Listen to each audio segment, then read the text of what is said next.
विधानसभा निवडणुकीच्या पार्श्वभूमीवर मनसे अध्यक्ष राज ठाकरे यांनी मराठवाडा दौऱ्याचं आयोजन केलं। 4 ऑगस्ट पासून सुरू झालेल्या दौऱ्याचा 13 ऑगस्ट रोजी छत्रपती संभाजीनगरमध्ये नियोजित समारोप होणार होता, पण त्यांच्या पदाधिकाऱ्यांकडून 10 ऑगस्ट रोजीच छत्रपती संभाजीनगर इथं त्यांच्या दौऱ्याचा समारोप होणार असल्याचं जाहीर करण्यात आलंय। सोलापुरात बोलताना राज ठाकरेंनी मराठा आरक्षणावर जी भूमिका घेतली त्यामुळे मराठा आंदोलकांनी ठिकठिकाणी राज ठाकरेंना विरोध दर्शवला। मराठा आंदोलकांच्या या भूमिकेमुळेच राज ठाकरेंनी नियोजित दौरा आटोपता घेतला का? 4 ऑगस्ट पासून सुरू झालेल्या या मराठवाडा दौऱ्यात नेमकं काय काय घडलं हे आपण या व्हिडिओतून जाणून घेणार आहोत। नमस्कार, मी Madhuri Kumkar, for the people news मध्ये आपलं स्वागत। व्हिडिओला सुरुवात करण्यापूर्वी आपण चॅनलला सबस्क्राइब करा, लाईक व फॉलो जरूर करा। भारत दुनिया का सबसे बड़ा लोकतंत्र और एनएलसी भारत देश का सबसे बड़ा गैर राजनीतिक मंच। शक्तिशाली लोकतंत्र के लिए राहुल कराट का सार्थक कदम। मुंबई में हुआ ऐतिहासिक प्रथम राष्ट्रीय विधायक सम्मेलन।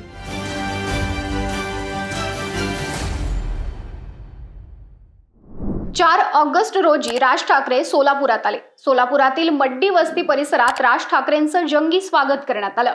सोलापुरात असताना त्यांनी महाराष्ट्रात आरक्षणाची गरज नाही असं वक्तव्य केलं होतं, त्यामुळे आरक्षणासंदर्भात जाब विचारण्यासाठी मराठा आंदोलकांनी त्यांना भेटीची वेळ मागितली, मात्र आंदोलकांना वेळ नाकारण्यात आली।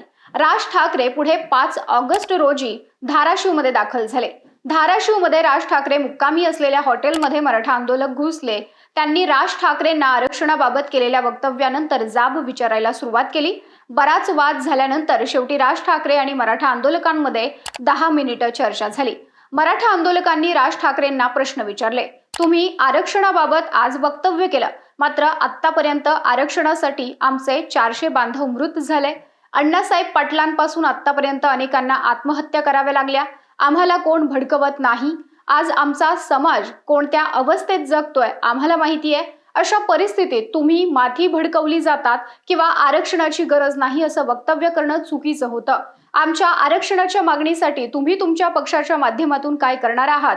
तुम्ही सध्या आरक्षणाबाबत काय भूमिका घेणार आहात असे प्रश्न विचारले। यावेळी राज ठाकरे जरांगेंची भेट घेऊन मराठा आरक्षणासंदर्भात भूमिका स्पष्ट करतो असं म्हणाले।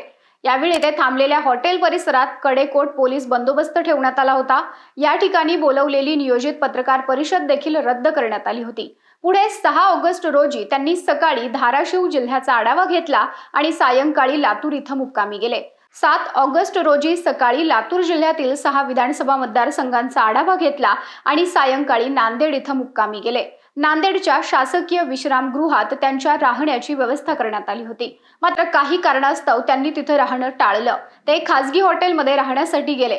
राज ठाकरे नांदेडच्या विश्रामगृहात येणार असल्याचं मराठा आंदोलकांना समजलं होतं, त्यामुळे ते तिथं जमा झाले होते। राज ठाकरे जेव्हा तिथून निघाले त्यावेळी या आंदोलकांनी त्यांच्या विरोधात जोरदार घोषणाबाजी केली।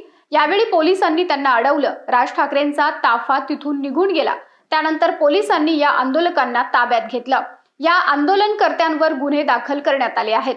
पुढे 8 ऑगस्ट रोजी सकाळी त्यांनी नांदेडचा आढावा घेतला आणि दुपारी लगेच हिंगोली गाठलं।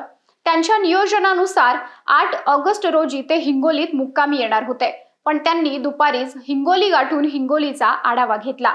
इथं राज ठाकरेंना भेटण्यासाठी शासकीय विश्रामगृहाबाहेर कार्यकर्त्यांनी मोठी गर्दी केली होती। यावेळी स्टीलची ग्रिल तुटल्यानं कार्यकर्ते खाली कोसळले आणि विश्रामगृहाबाहेर एकच गोंधळ उडाला। सुदैवाने या घटनेत कोणतीही जीवितहानी झाली नाही, पण राज ठाकरेंच्या स्वागतादरम्यान मोठा गोंधळ उडाला होता। पुढे याच दिवशी ते परभणीत मुक्कामी राहिले। आता बीड आणि जालना जिल्ह्याचा आढावा घेऊन ते छत्रपती संभाजीनगरमध्ये आज मुक्कामी जाणार असल्याचं सांगण्यात येतंय। तर 10 ऑगस्ट रोजी ते आपल्या दौऱ्याचा समारोप करणार आहेत। त्यांच्या नियोजनानुसार 13 ऑगस्ट रोजी त्यांचा छत्रपती संभाजीनगरमध्ये या दौऱ्याचा समारोप अपेक्षित होता, पण 3 दिवस अगोदर त्यांनी आपला दौरा आटोपता घेतलाय। राज ठाकरे यांनी आपला दौरा आटोपता का घेतला याविषयी मात्र उलट-सुलट चर्चा सुरू आहेत। सोलापुरात त्यांनी पत्रकारांशी बोलताना महाराष्ट्रात सर्व गोष्टी मुबलक आहेत, त्यामुळे महाराष्ट्रात कोणत्याच घटकाला आरक्षणाची गरज नाही असं मत व्यक्त केलं आणि तिथून पुढेच त्यांना मराठा आंदोलकांच्या रोषाला सामोरं जावं लागलं आणि त्यामुळे राज ठाकरेंना 3 दिवस अगोदरच आपला दौरा आटोपता घ्यावा लागला अशी चर्चा सध्या सुरू आहे। तुम्हाला राज ठाकरेंच्या मराठवाडा दौऱ्यात घडलेल्या या सर्व घडामोडींविषयी काय वाटतं? तुमचं मत कमेंट करून सांगा. व्हिडिओ आवडल्यास लाईक करा आणि फॉर द पीपलला यूट्यूब व फेसबुकवर सबस्क्राईब, लाईक व फॉलो करायला विसरू नका.